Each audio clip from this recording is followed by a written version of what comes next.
กับตัวนั่นน้ำใส่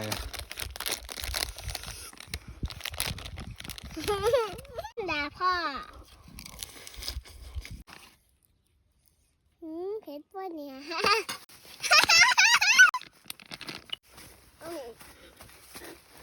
สวัสดีครับมาครับวันนี้มากินก๋วยเตี๋ยวกับมาริโอครับโอ้ยนั่นเนาะเทียบว่ะ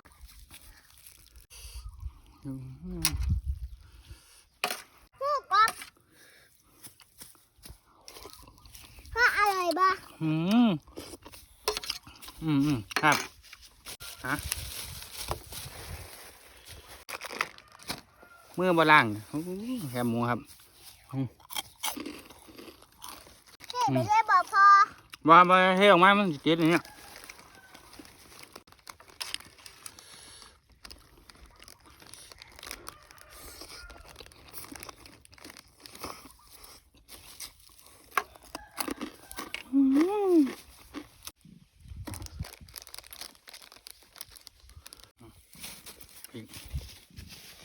กินอะไรเลย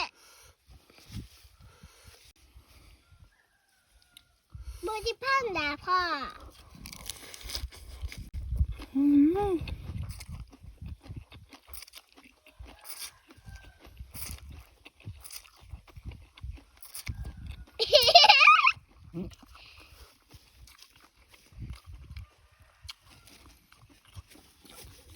เพื่ออะไรบ้าง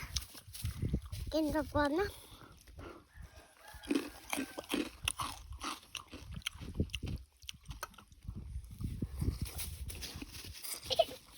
กรอบน้ำ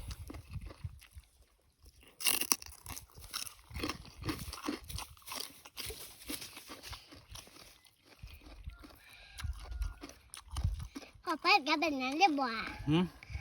อย่าอีกไหมอ่ะ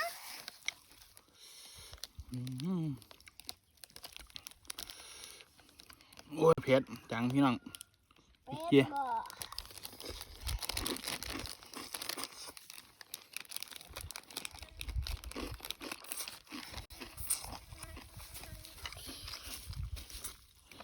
กับน้ำ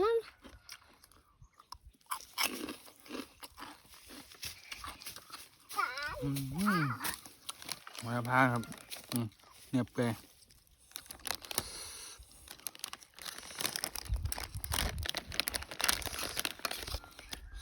น้ำใส่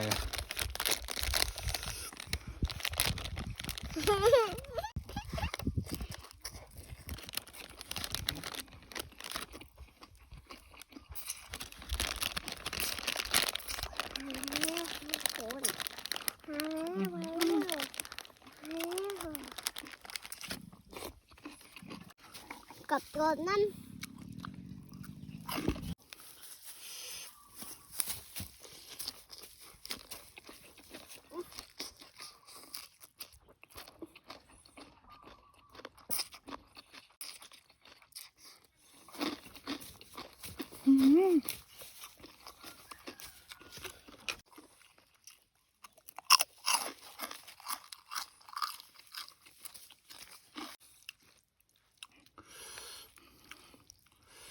ให้กรอบๆไปนานเลยค่ะ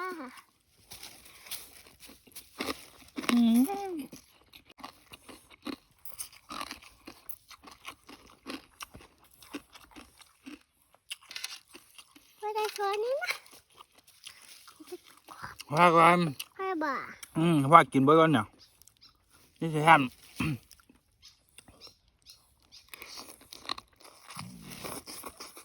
นี่นั่นนี่โอ้ยน้ำ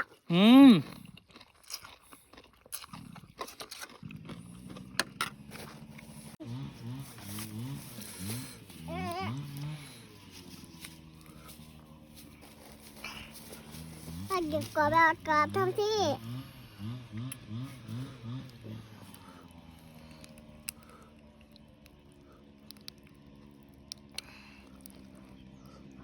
โอ้ยน่ากินว่ะ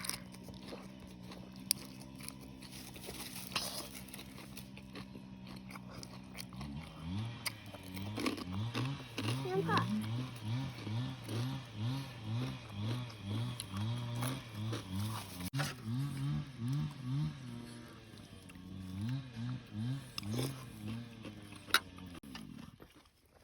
ปูดูปูจับไหนบ่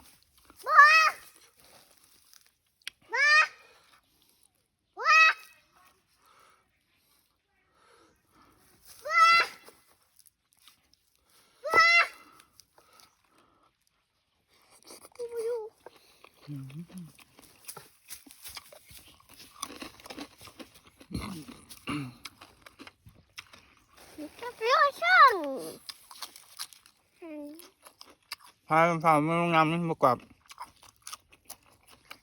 น้ำมันมากรอบป่ะ มาบาด